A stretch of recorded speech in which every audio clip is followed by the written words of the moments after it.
Aga enne ei tõuse kohe kuidagi, meil ei ole programm üldse läbi, võtke uuesti istet, korraks võite sirutada, aga üldse mitte kauaks. Tahaks teha 2 sõna juttu ühest äsja kaante vahele saanud raamatust. Erametsaliit on välja andnud ühe tubli uue teose, Kertu toob mulle selle hetke pärast kohe siia lauale ka ja 2 sõna räägime sellest raamatust siit lavalt ka juttu enne koduteele minekut ja kutsun siia Viio Aitsami, aga mis veel tähtsam, kutsun siia ka siis Leili Mihkelsoni, kes on siis nende lugude looja, nende lugude autor, mis kaane vahele on saanud. Kas Viio on siin? Palun, juba tulge, ärge hoidke ennast tagasi, palun. Lavale ja teie aplausi saatel, lugupeetavad.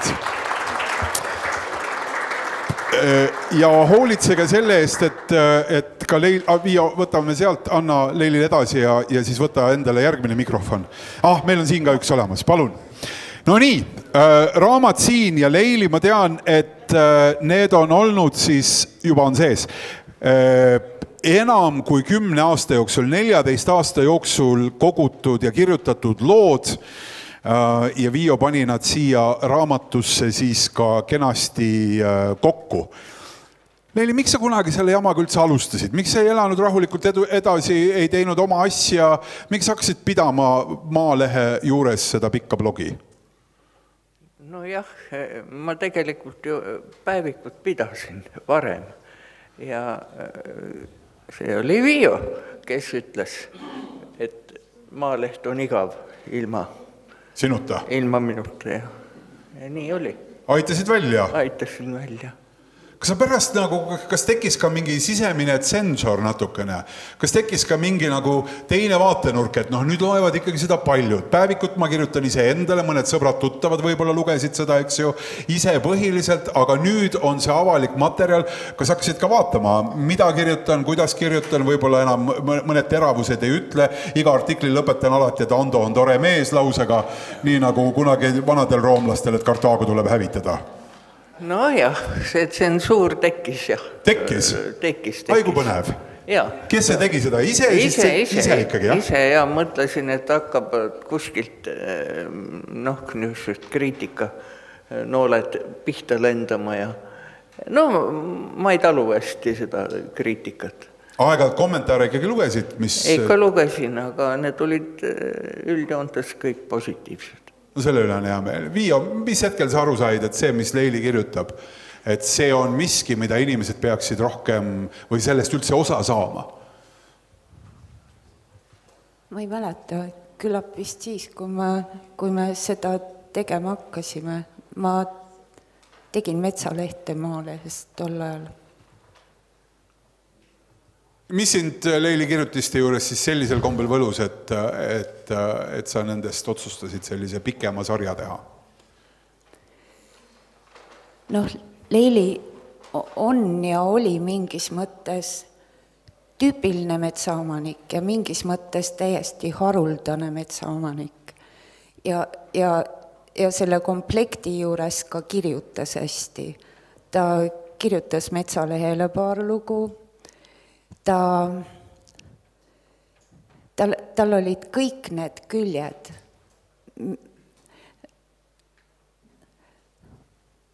Ta oli oma esivanemate maa peal.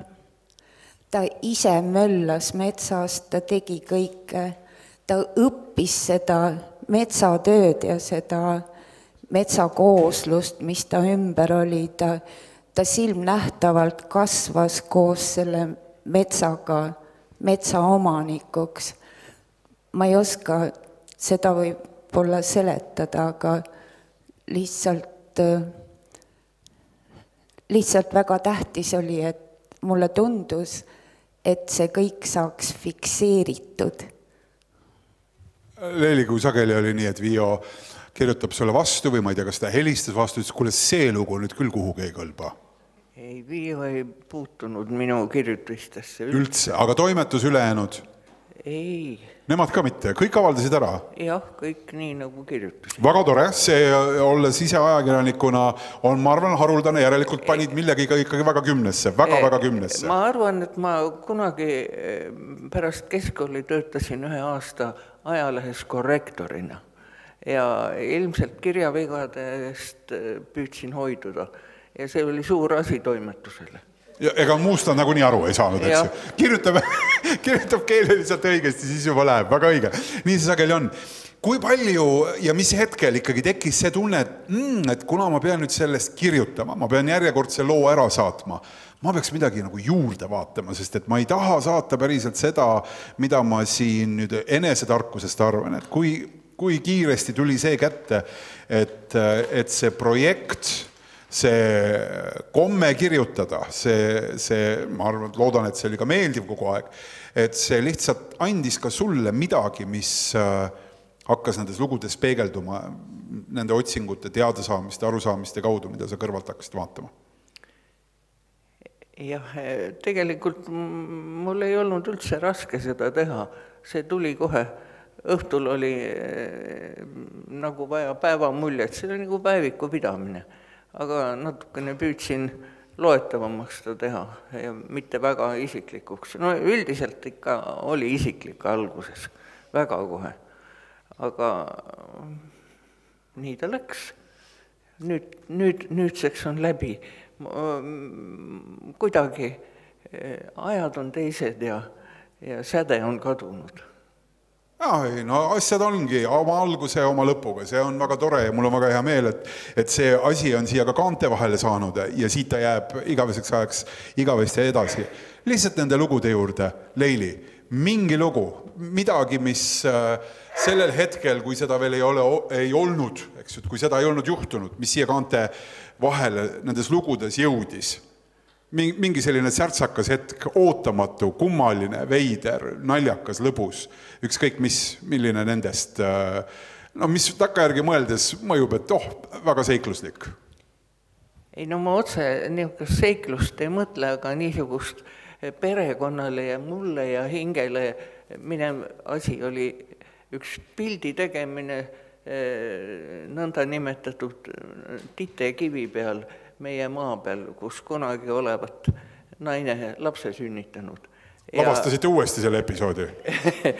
Ei, me ei lavastanud, aga ühesõnaga me käisime, tähendab, minu vanaisa oli oma perega seal ühe foto teinud, vanaisa loomulikult ammu ilma läinud ja siis me taas lavastasime selle ainult, et olemasolevate inimestega.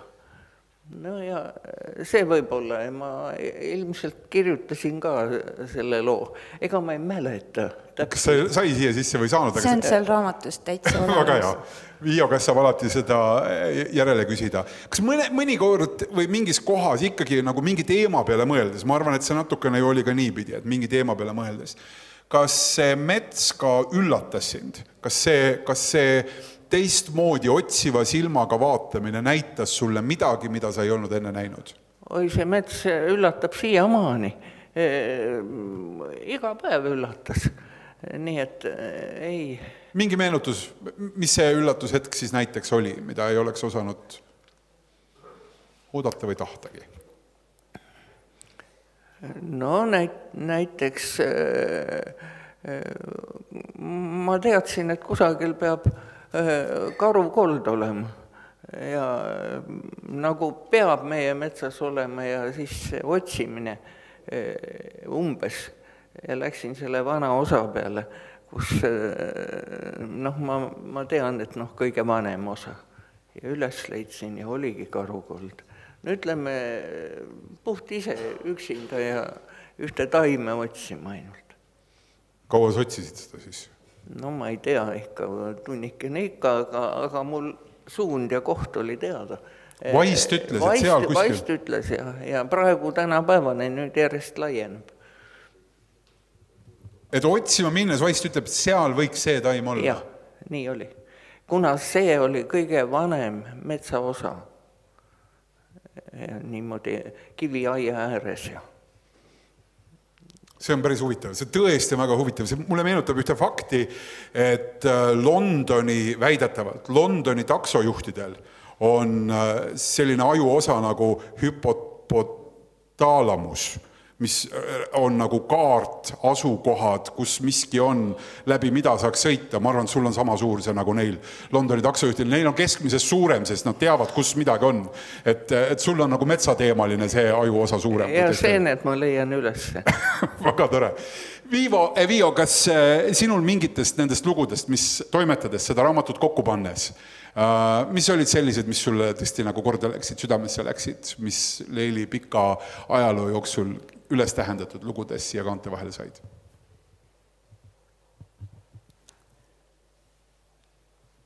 Ma sain enda kätte 2441 lugu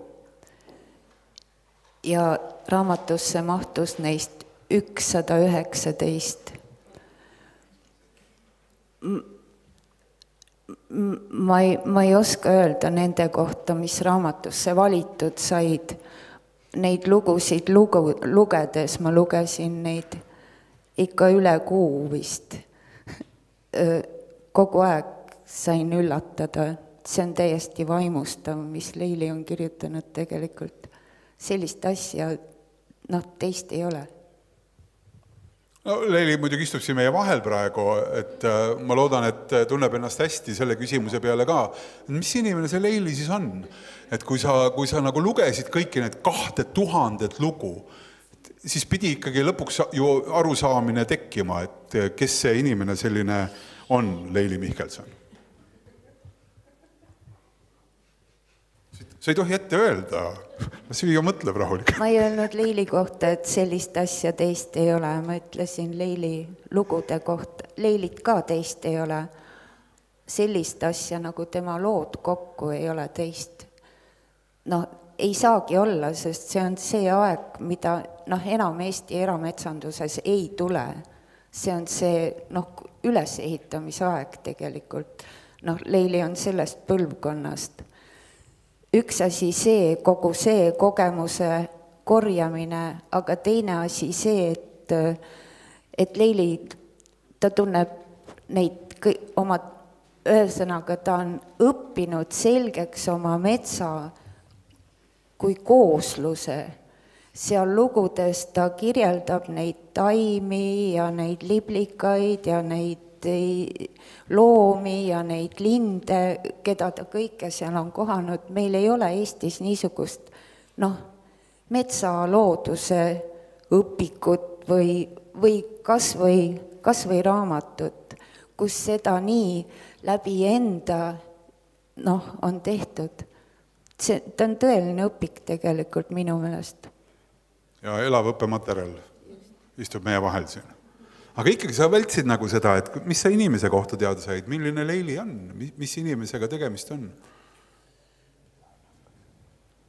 Ma ütlesin, et sa ei tohi öelda ette. Ütlesin naljakas. Me saime Leiliga tuttavaks 2001, kui tema kuulutati Eesti Erametsaliidu konkursil parimaks talumetsa omanikuks.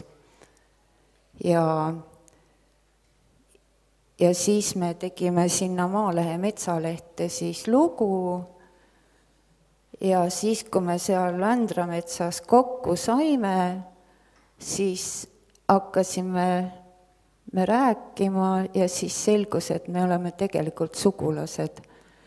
Meie juured on mõlemad sealt Kobra Jüri juurest, kes selle karu maha lasi seal Pärnumaal. Aga siis ma seda ei teadnud. Ja kuidas ma ütlen, kes sa siis oled, ma ei oska seda öelda. Ja siit juba tuli, ega sugulastest ongi raske rääkida, eriti kui nad kõrval istuvad, eks, et kui on ikkagi sugulane, siis on sugulane. Ma väga loodan, et me ka kusagilt leiaksime need niidid oma vahel üles. Lõpetuseks, Leili, raamat on siin ja siit saab seda edasi lugeda, nii nagu Viio ütles, õpik lugu, mis jutustab Eesti metsast lugu. Täna siin on päev otsa koos olnud Eesti erametsaomanikud. Vaatasin, et nii mõnigi neist on natukene noorem kui sina, võib-olla veel natukene vähem kogenud kui sina. Mis on see sinu, nagu ütleme, selline keskne arusaamine või tarkus, mis võiks olla sinu meelest ühel metsaomanikul temaga alati kaasas? No kõigepealt tuleb seda metsa armastada. See on nii kui pereliige. Ja võib-olla see ongi kõik. Ja siis tuleb nagu ise. Jah, ta on üks osa perest. Ja selle juurde saab ju mõelda seda, et sõbrad on need, keda me valime, aga pereliikmed on need, keda me saame ja nende hulgas on siis see mets ka. Nii on. Ja võib ju sõpru juurde osta. Aga kõigist pereliikmed ei saa. Nii on. Täpselt nii. Leili, suur aitäh kogu selle pika töö eest, Viiole suur tänu selle kokkuvõtte tegemise eest ja siia kaante vahele aitamise eest. Leili Mihkelson. Leili metsalood. Raamatud on olemas, Erametsaliidu välja antud, nii et kasutage võimalust ja juhust. Täna on võimalik siia ka kindlasti tegijate autogrammid kaasa küsida.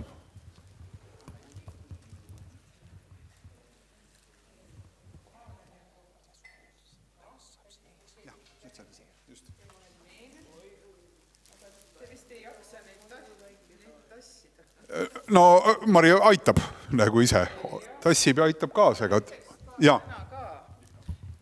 Tahaksin siis praeguse Metsalehe toimetuse poolt, mis koosneb minust, nagu ta ka omal ajal koosnes Viiust, tänada Leilit selle panuse eest ja ühtlasi luban, et loen raamatu läbi ja ühtlasi, et see loodus teatavasti tühja kohta ei salli, siis oleme hakanud Metsalehes avaldama sellist rubriiki metsaomaniku kogemus, mida siis ei kirjuta üks autor, vaid igaüks teist, kellel on mingi huvitav kogemus, olgu see siis metsakasvatusest või looduse kaitsest või kas või majandusest või mõni huvitav kohtulugu ja kes suudab selle kirja panna, võib selle saata mulle Maalehe aadressil koos mõne pildiga ja jagada seda kogemust siis teiste metsaomanikega Metsalehe veergudel.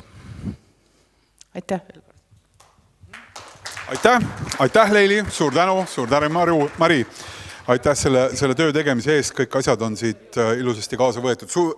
Tänu veel kõigile teile ka, kes te olete praeguse hetkeni siia jäänud. Edasi on võimalik tutvuda raamatuga. Ma usun, et mismoodi me teeme, võtame siin ette kohe kaasa, et siis keegi saavad soetada, kuidas sellega on meil skeem, eks ju, saab siis Erametsaliidu esinduse käest soetada ja küsida ikkagi ka allkirjad siia sisse, sest et tänaseks see võimalus siis, või täna siin see võimalus on, et Leili, ma usun, ei pane pahaks Viia samamoodi, kui keegi tuleb seda autogrammi küsima.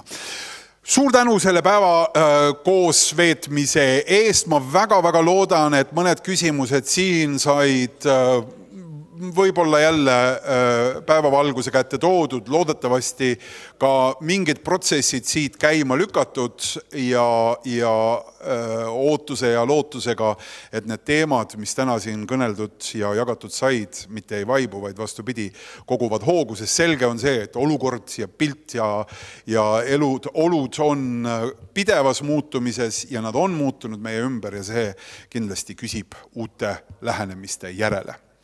Ees foajees on nüüd kaetud ja võimalused olemas, nii et ärge kaduge kohe, kasutage võimalust teineteisega mõnusalt vestelda ja soovin mõnusat õhtu jätku ning kohtumiseni pea. Aitäh!